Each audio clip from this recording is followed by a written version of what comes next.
make no permanent decisions right out of the gate. When they hit you with the phrase cancer, we think this is cancer, the world is going to start to buzz, it's going to tilt, and you're not going to process any information. There's nothing that you're going to bring on board that's probably going to be accurate or useful.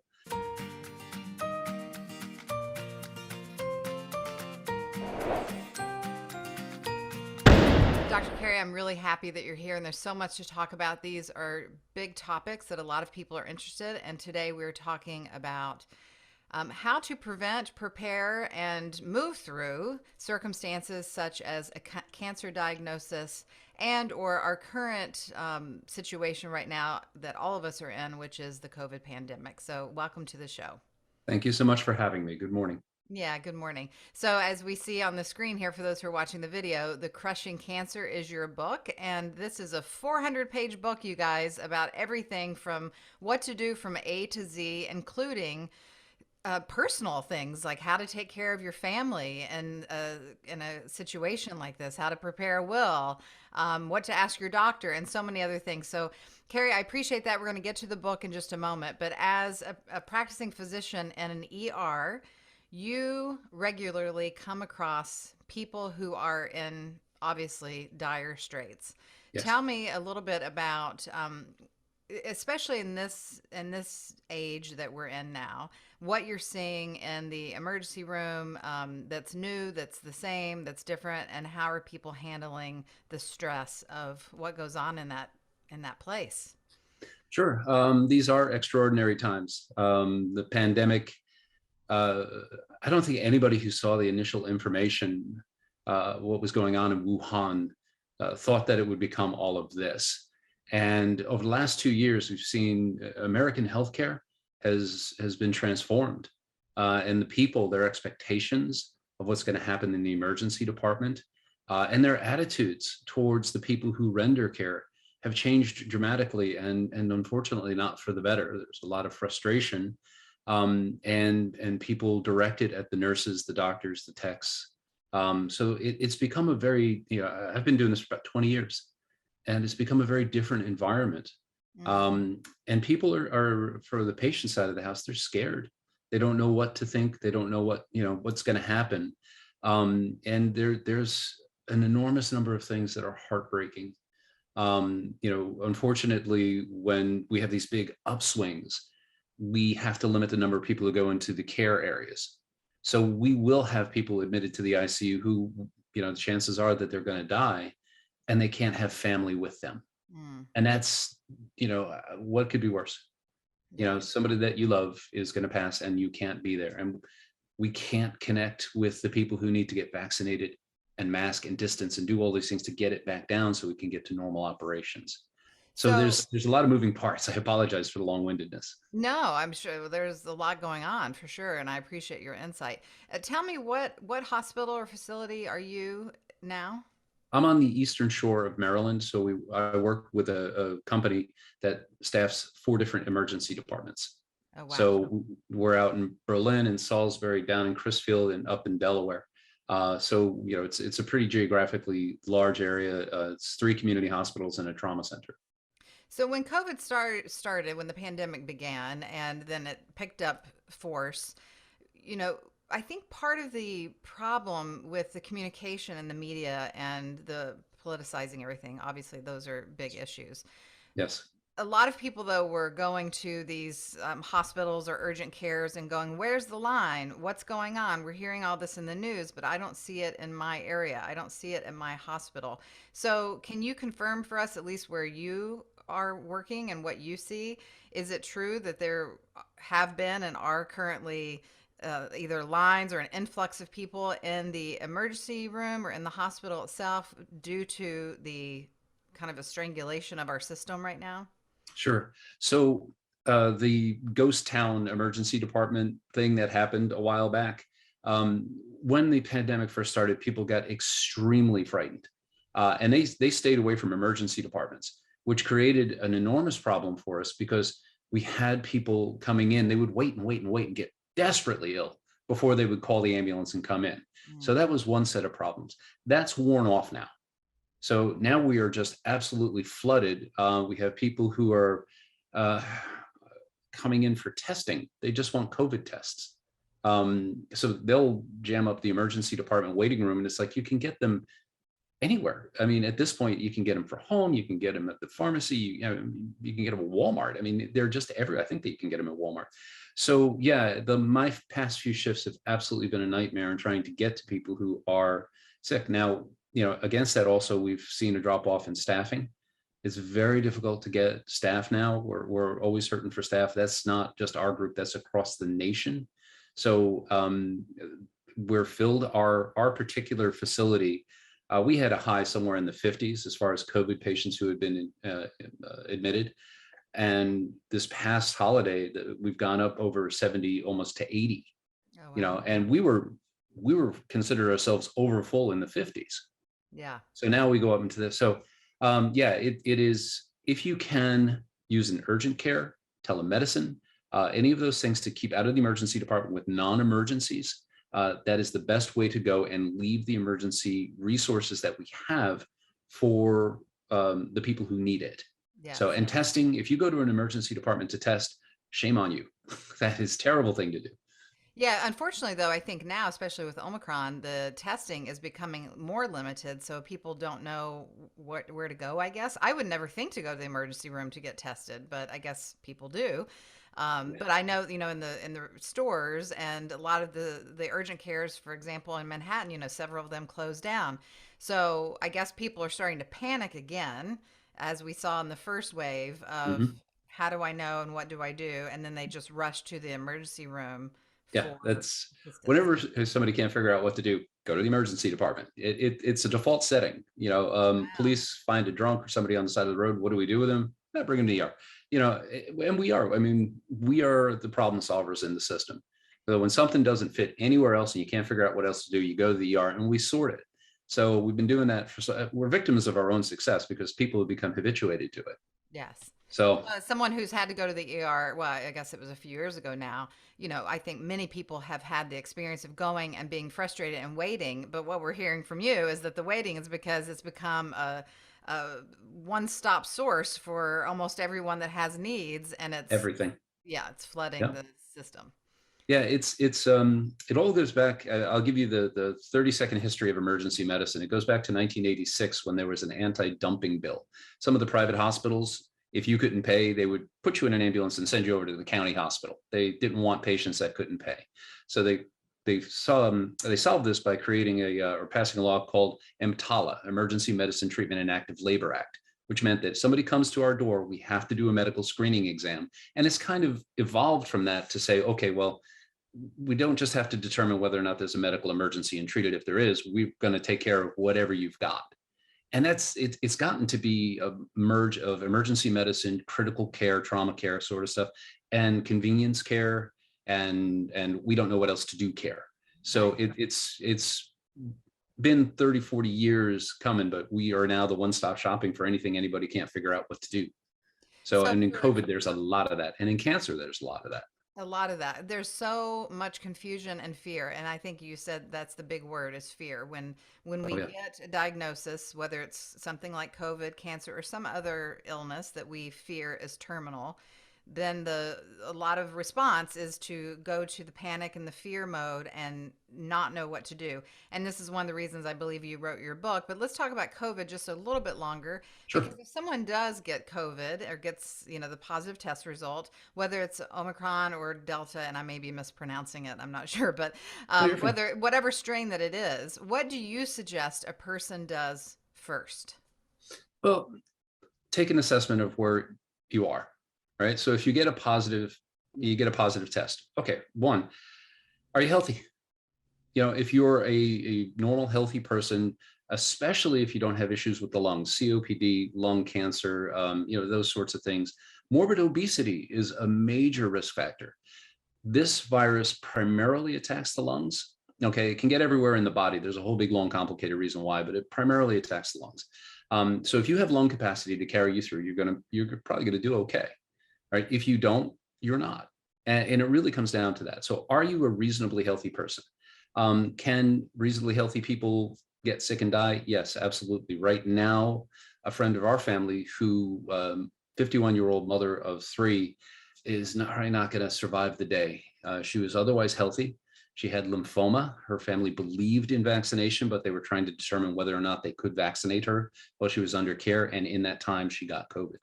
And unfortunately, she's going to leave behind three children.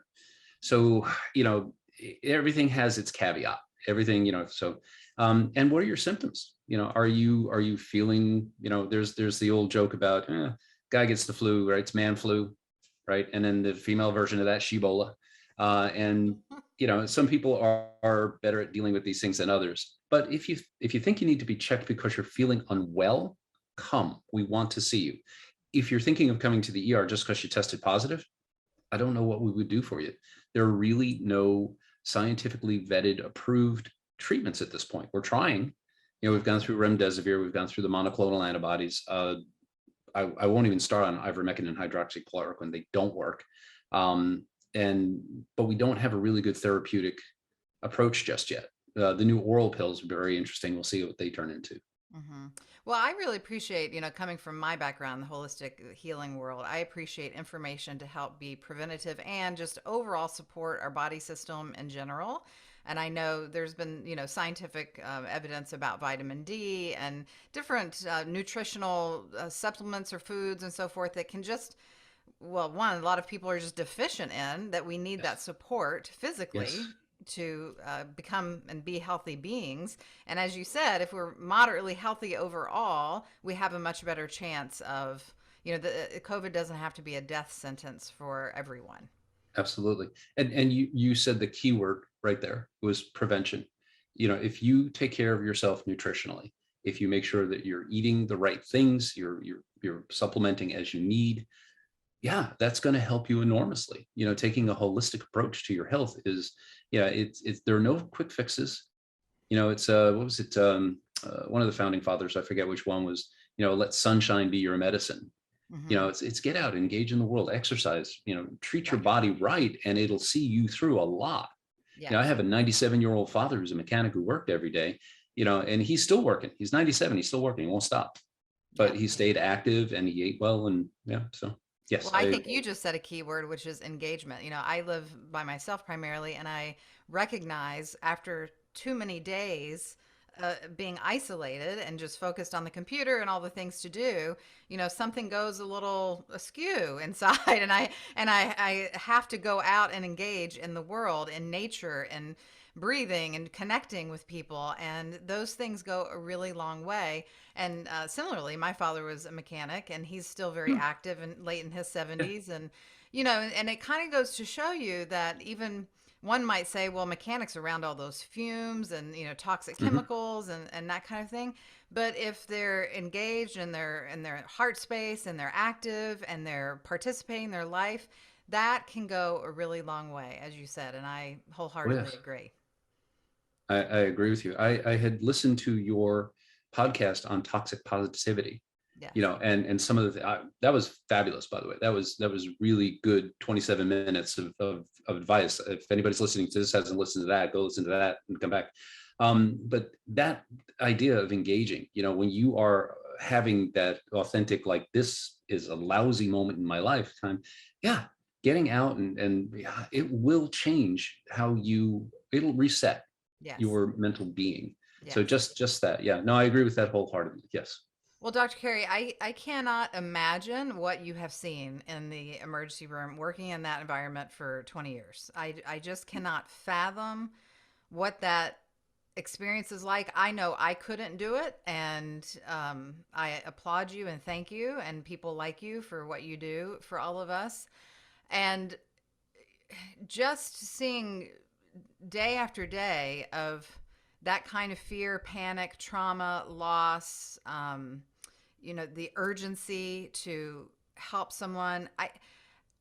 I guess my question for you is, how do you manage your own cortisol levels and your own sense of mental health and physical health and endure Yeah. that every day? It's an acquired skill. There are certainly days that are much harder than others. And you try to leave it there. We have one of our docs makes a joke. You have to swipe your card to get out for security reasons. We have to secure the building, so you swipe your card. He goes, it's a memory wipe. Whoop. And that's it. He just tries to leave everything behind. There are days that it's hard. I have a very supportive family. I've been doing this since I was 16 years old, so I'm habituated to it now. But there are some that stick with you. And you do things that are, you watch a dumb film, read a good book, go out for a walk, exercise, play some music, and you try to engage in the positive parts of your life. Even when things, multiple fronts are going poorly, you try to find the one thing that you're doing that's good. I'm going to have a really nice dinner tonight. I'm going to have my favorite food, or something. You find the positive thing. Yeah. And there's the old phrase, "What you think on grows." So if I think about what happened, I can leave on most days, all days, knowing that I gave it my all. I did my best, and if it didn't work out, tomorrow will be better, and you just have to go with that. So, Have and the people with you are fabulous. You work with great people. So, has your work, this particular kind of work, I'm interested how it has affected your spirituality. um, I think for my spirituality, there are people who are very overt in how they express themselves. They really got to put it in your face, like I am, like that. Um, I I think of it almost like a clockmaker or a watchmaker. It's enormously intricate, and all the parts are moving. And I have an appreciation for how God, or however you want to say it. I think that God is all these different religions are just, every time God tries to explain it to us, we create a new religion out of it.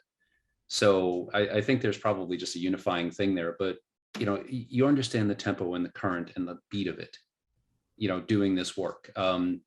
You know, uh, have I seen some things that look pretty miraculous? Yeah, sure, absolutely. We all have. And just the design of the human body is miraculous in and of itself. We walk Oh, around in self-healing machines. How wonderful is that? yes. So, and sometimes it's beyond. We all know we have a limited amount of time, and when that time is up, ideally, right, if we believe what we believe, it's not sad that we're dying. We're going where we were intending to go the whole time. So Right. Yeah. I know that, and that's the tricky part about grief and dying and living is making some kind of agreement or acceptance and that willingness to participate fully here, knowing, we're knowing that our time is limited, and whether it be something like COVID or, you walk out in the street and get hit by a car, we don't know what that is. But yes, I can imagine working in that environment every day that there must be, such a different perspective of what it is to be alive and what it is to sure, die, and yeah. honoring We that all and run moving on. around assuming we have an unlimited supply of time, but I'm here to tell you we don't. Right. So whatever you were thinking of doing, whatever you were going to go out and do tomorrow or the next day, do it today. Pick up the phone, get the process started, call whoever, just and if you are on the outs with somebody for a dumb reason, then make the phone call, put it behind you. And if it's a serious reason, then work it out, because we don't have unlimited time. The 97-year-old parents, I know the last words I'll ever say to them is I love you, because that's how I hang up every time, no matter what. Yeah. Even if they're driving me up a wall, I love you Right. every time. So let's talk a little bit about your book. And I know COVID and cancer don't have anything to do with each other, except for the fact that when someone is diagnosed, there is this initial response that we've already mentioned of fear, and the fear that this is the death sentence. And your passion of wanting to help people understand how to move through the experience of cancer and what it is. I find it to be very heartfelt, and I appreciate that of your Thank work. you.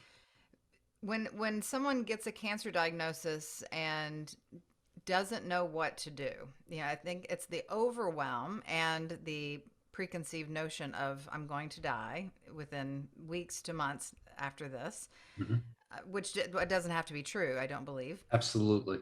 Um, Yeah, it's not a death sentence. it's It's a not a death fight. sentence, right? So, This is a fight.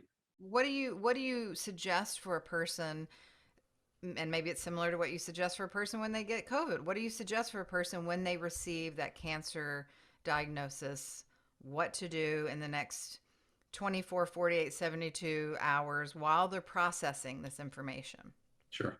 So make no permanent decisions right out of the gate. When they hit you with the phrase cancer, we think this is cancer, the world is going to start to buzz, it's going to tilt, and you're not going to process any information.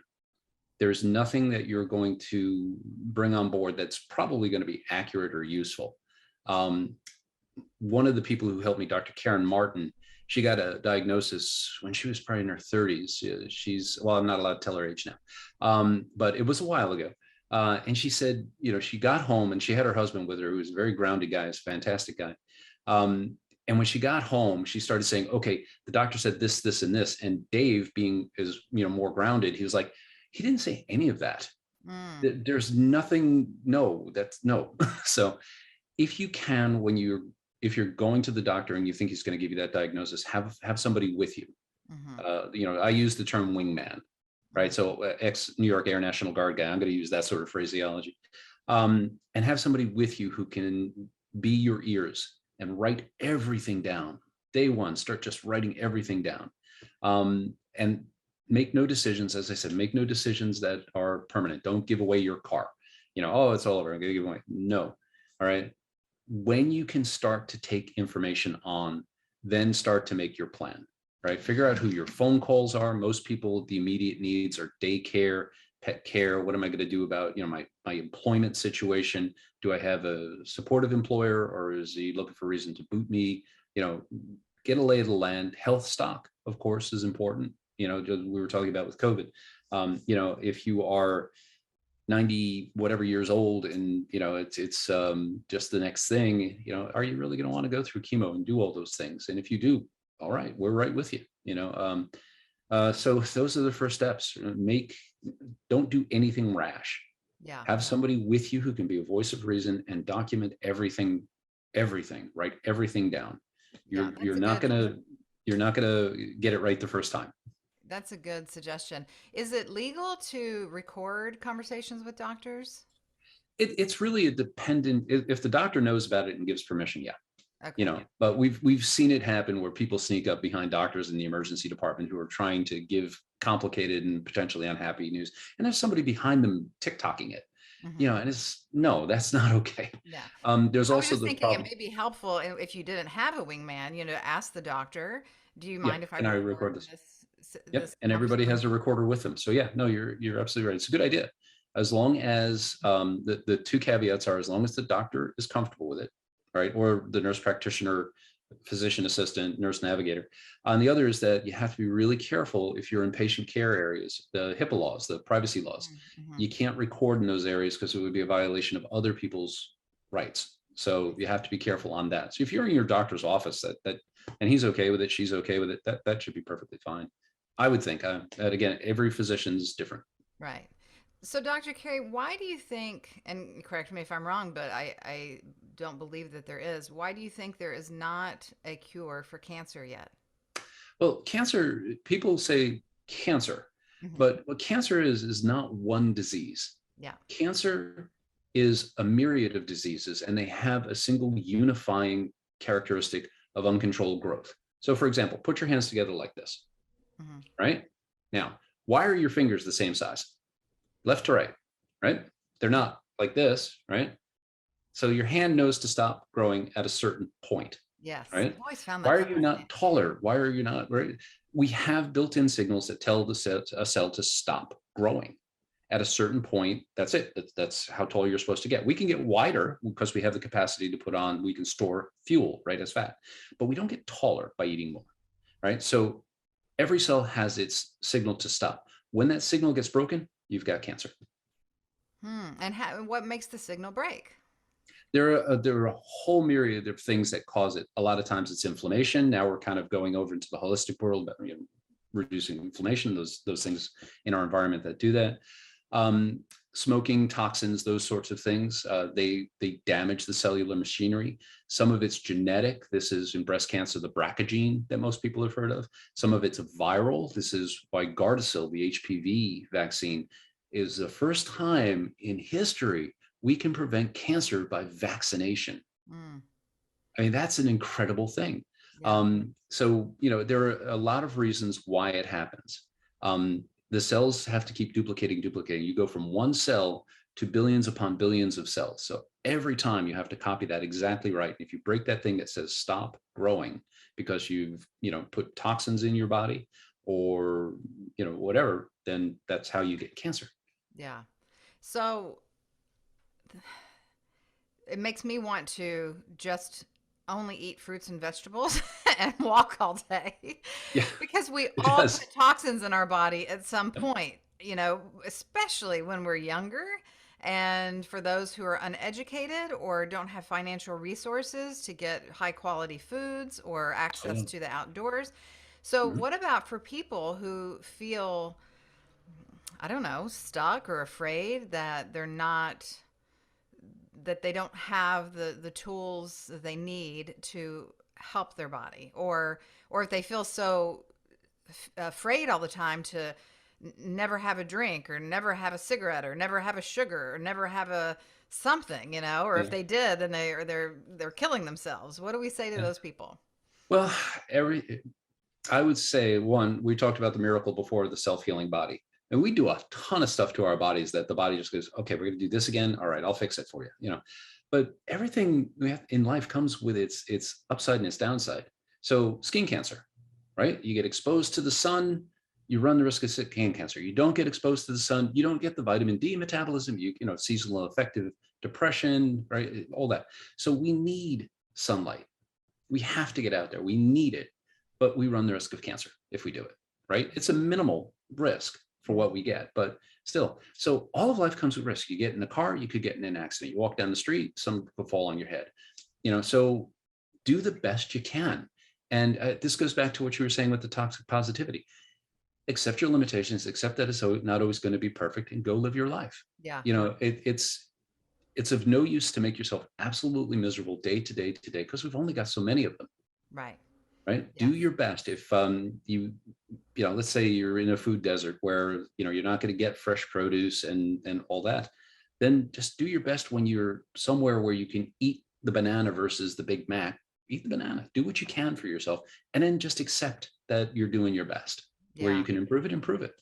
Yeah, I like the term risk management and just thinking about what is the bigger risk, and as we said before, or when I mentioned about my isolation, I there comes to a point where I realize, okay, the bigger risk for me right now, as opposed to getting COVID, is my mental health, and so I must go engage, and go out into the world. And for other people, that might be the risk of, as you said, skin cancer, but I only find happiness at the beach and I want to go there and I'll put on my sunscreen and I'll take that risk. So that's That's a it. great, yeah. Exactly it. Yeah, people can go out and engage in public. If they just, if you're vaccinated, that's fabulous. The masking helps enormously. I mean, 2 years I've been face to face with COVID patients. The first sign of a guy being positive for COVID in the emergency department, But his mask is here. Every time. underneath, Every yeah. time a guy, I know he's going to be positive because they wear the mask down on the chin. And I've been face to face with these guys. I've had to put breathing tubes in them. I've been right there. And after 2 years, knock wood, I haven't picked up COVID, but I haven't picked up COVID, period. Yeah. So you can go out and engage, just do it safely, Yeah. just don't do the crazy things. So Right. Don't do the crazy things. And, remember that your body is one self healing, but also the more we support it with that engagement and joy and connection, I believe that we're helping ourselves feel healthier and be healthier just in general, like the risk of the depressed and disconnected and fearful state that some of us stay in yeah. constantly is not just for our mental health but for our physical health. We know stress affects our body. Can you confirm that for us? Oh, sure. It definitely affects the body in any number of ways. The first and prime, I mean, again, you're talking to an ER doctor. So my job is based on the whole theory that it'll never happen to me. So the first thing when people deal with stress, the most concrete, is that they go out and do risky behaviors. I'm under stress, so I'm going to go, I'm going to go blow off some steam at a bar. You drink too much, you get in a car, and we all know what happens next. So those sorts of things are direct causes of stress. Then a lot of people are talk about the cortisol axis and all those sorts of things. Certainly, stressors run down the immune system. So there's a lot to the idea that stress negatively affects all of us in every day. I mean, this gray hair didn't come from nowhere, right? So, so but the thing is you're right when you say managing stress and depression and all those things, especially when going back to what we were talking about in the book. There's an old phrase that says, "Worry never robs tomorrow of its sorrow, just today of its joy." Mm. So if you have a cancer diagnosis, again, it's going to be a fight. So when you can, when you're feeling up to it, go out and experience joy. Go do those things that you wanted to do. The most important thing for a lot of people who survive cancer, and more people are surviving cancer every day, it's transformational. It's like, wait, I don't have forever to go learn how to fly a plane or to skydive or to learn art or to make amends or whatever. Cancer is one of those things that while you're going through it, you're probably going to be a little preoccupied, but take the opportunities for joy. Yeah. Now I'm going to ask this next question, maybe personally, because I need to be schooled. A Yeah. lot of us don't like going to doctors, including myself. I go when I Dude. need, and I go for the check, the kind of yearly thing, if I remember on the year. Um, but generally, if I feel good, I don't go to the doctor. And I know that there's a lot of cancer screening tests. Do you recommend that as a first way of preventative, or to not get that stage 4 diagnosis? Or do you think that that's not a viable way for a lot of people to live their lives, and going and getting tested every 6 months for different things? Yeah. So the testing recommendations they're pretty manageable. So at 50, you do the colonoscopy. You should get checked somehow or another. Not the most fun, but still, an early cancer diagnosis is better than a late cancer diagnosis. Pap smears have saved millions of women's lives. That process of, it's uncomfortable. I've done, I don't know how many pelvic exams. I understand that it can be uncomfortable, at least from an objective standpoint, but it saves lives. And mammograms, especially if cancer runs in the family, Hmm. absolutely life-saving. So, it's unless you're high risk, you're not going to see that Q 6 months, or I'm sorry, every 6 months sort of thing. You do your colonoscopy. If you're low risk, I think it's 10 years at this point is the recommendation. Mammograms are yearly. It's uncomfortable, but again, it does absolutely save lives. And pap smears for sexually active women, absolutely. So all of those things and on our end of things, the prostate exam. So Yeah. I was surprised last year when I went to the gynecologist. I was very proud of myself because I, showed up on time. excellent. And they did not do a full pap smear because she said the testing had gone now. If you had a healthy result previously, they don't only do they do a checkup, but they don't do a full pap except for every 3 or 4 years. I can't remember Mhm. which one it is now. So that Yeah, was surprising to me. yeah, for the younger ones especially, they tend to test a little bit more. But if you go along and you don't have significant exposures, the viruses that cause cervical cancer are one of the main contributors to it. Is cervical cancers. Yeah, HPV1, or I forget it's HPVs. There are three primary ones, and they're escaping my memory at the moment.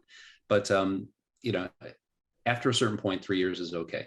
Mm. If it was going to hit you, it probably would have hit you up into a certain point, if that makes sense. Yeah, so you're very, very politely calling me older. 24, 25. I'm just guessing here. So Yeah, I turned 28 last year. there you go. Yeah. Well, so seeing as cancer is not a death sentence these days in particular, although some people, of course, we know still are terminally ill with cancer. Mhm. Um, once someone gets the diagnosis and is able to process with their wingman or with the recording and take some time to process, in your book, you have kind of a long list of chapters about what to do and how to proceed. Can you share with us maybe one or two of what you think is the most important thing to do for both our physical body and also our mental and emotional health. Sure.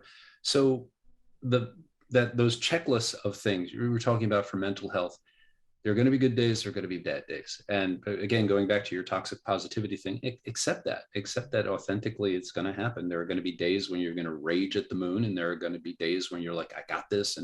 And all of them are legitimate. There's nothing you're going to go through that's bad. We like to have the happy cancer warrior kind of, and we want them to be brave and uplifting. And some days it's not going to be like that. And you should feel no obligation to be like that. Mm-hmm. Do what you need to do. Make sure the people around you understand where you are. Right. So if you say, look, this is just going to be a bad day, so don't try to cheer me up. Just go make the coffee and stay out of my face. If that's your day, that's your day. And understand it's going to swing hour to hour, depending on the input you get. As far as physically, again, watch your nutrition, take the opportunities to exercise, even when, exercise doesn't mean you have to go out and run a marathon. You take a walk, do things that are good for your body and for your mental health. The other thing that is absolutely critical that we go over in the book is start from day one, everything that you need to do. One of the things about staying mentally healthy, and one of the big concerns everybody has is money, right? How am I going to pay for this? How am I going to pay for my bills? How am I going to pay for my food? And start from day one, managing the finances of things. So if you have, if somebody says, okay, you've got X, Y, or Z cancer, and you've got 4 different credit cards and you've got billing like that, start working before you get behind. If you can consolidate all of that through a home equity loan or through a debt consolidation, reduce the number of mouths you have to feed, that's going to be that much more mental stress off of you having to worry about it. Yeah. Find out the resources. The cancer nurse navigators, the oncology nurse navigators are phenomenal for helping you understand what the resources are to pay for things. There are ways to get reduced medication costs. But everything goes better if you start from day one. That's one of the things we say in the book, day one, hour one, right? You start your plan.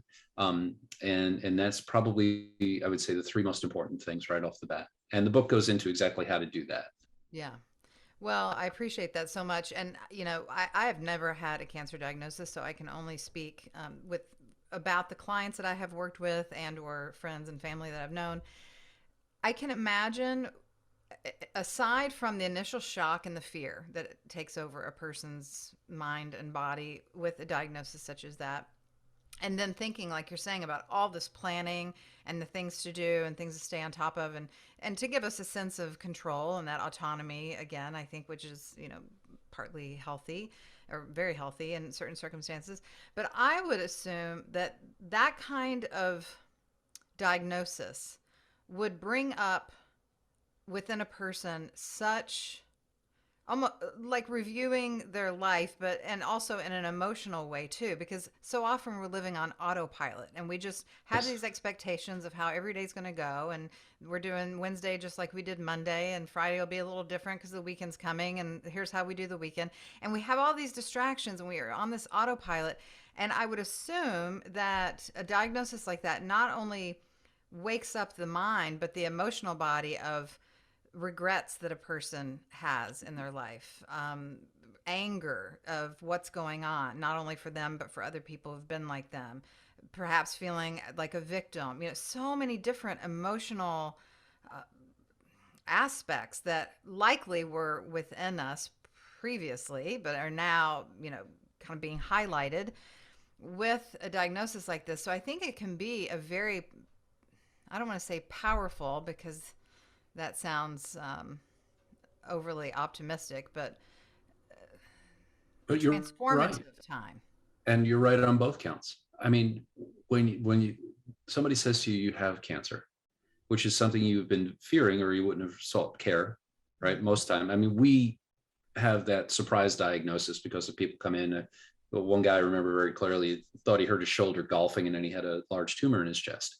So they're the surprise ones. But when people seek care very often, they're kind of dreading what they're going to find out. And then you get that confirmation. Yes, it's cancer. You're right. It is transformative. Your whole life just took a left turn, but the thing is, you're right. The fear, all those things, as soon as possible within your mental constructs, you have to get to the, oh, really?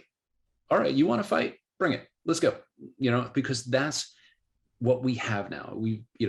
Prior to the 20th century, you had surgery. That was it. And that was assuming you could, we didn't even have anesthesia up Wow. until, right, 18, whatever it was, we had anesthesia, Joseph Lister and his antiseptics. So all that stuff happened back then. Before then, what did you have for thousands of years? If you could cut it out, you had a chance. Otherwise, that was that, right? Wow. Surgery got really good after anesthesia and antisepsis. Along comes the Curies. They find radiation. They actually cured cancer with radiation, skin cancer with radiation early on. And we found out all the other problems of radium, but we've harnessed that into an amazing tool. Then we come to the middle of the 20th century, and you have Stan Faber who comes up with chemotherapy. But we are now living in an amazing new age. We are in the fourth age of chemotherapy, or rather for oncology treatments, and that's immunotherapy, right? We talked about that miracle of the human body healing itself. Now we've joined it with science to say, I can train your body how to heal itself specifically against this. We have the ability to create antibodies against specific cancers. We're finding viruses that attack melanoma only. We find there's this thing after thing. When I went through, I got an undergrad degree in biology. The only anti-cancer agents were interferon, and the immunoagents were interferon, interleukins, and that was about it. And now they're just exploding.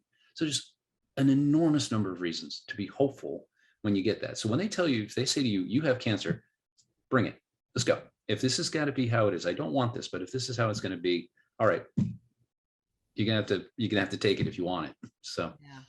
And emotionally, mentally use that time to also come into a greater sense of forgiveness, compassion, alignment. Yeah, anger. Right? What does anger do for you against somebody else or against a situation like that? You have only, regardless, you and I in 100 years are not going to be here. Right. We have only so much time, So, and what you do at that time, has nothing to do with what you've done with that time. Mm-hmm. Today, right now, anybody listening to this, you can do whatever you want in this life. Just pick up the phone and start. Maybe you'll be successful, maybe you won't. Yeah.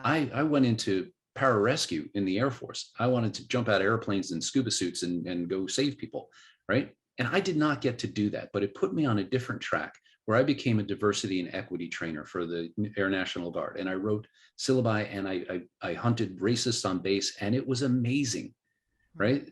So even if you don't get the thing that you want, I'm never going to be the center fielder for the New York Mets. That's just not going to happen at this point. Right. But even just trying, if I wanted to right now, what would that do? What venues would that open? Who would I meet? Yeah. I wrote a book, and I've met you. I've met so many wonderful people. Having written a book because I'm frustrated when people come in, I can't help them enough with their cancer diagnosis. And that's created just this enormous world of wonderful people that I never would have met otherwise. Yeah. What's a guy who's never written a book, and not an oncologist, mind you, right? Right. So I'm an ER doctor. I'm not an oncologist, but here we are. Yeah.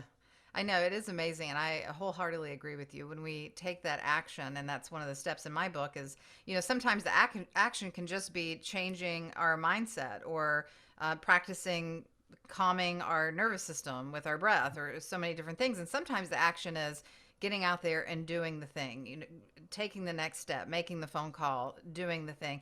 And even if you're not going to be the next football star, a person like you, if that's still part of your passion, you could go and coach football at a minor leagues or for your son's team or your neighborhood. You could Sure. initiate a football challenge within your community. There's so many things that you can do that can still access that heart space Yeah. that opens you to the joy and opens you to that passion that a person has. But when we Mhm. limit ourselves and think, I'm not going to, or this is never going Yeah. to happen because we think it just needs to be this one way, now we're living in a different state, which goes against our um, what I call our higher self, our fullest capacity. And so Yeah. I love that you bring that up. Well, I could talk to you all day, but we are going to have to wrap it up. But I want to just maybe summarize a few things, what I've heard both with the COVID and the cancer. And I know that there's so many other things that people are out there dealing with right now, but these are very two large diagnoses that are happening currently in our world right now. And if a person gets one of those, what I hear you say is that pausing to process and take in information, because you're not going to take it in the moment that you have it. Don't panic and overreact. Um, do what you can to stay out of the ER initially, unless you Mhm. are in a life threatening or a very sick situation. Sure.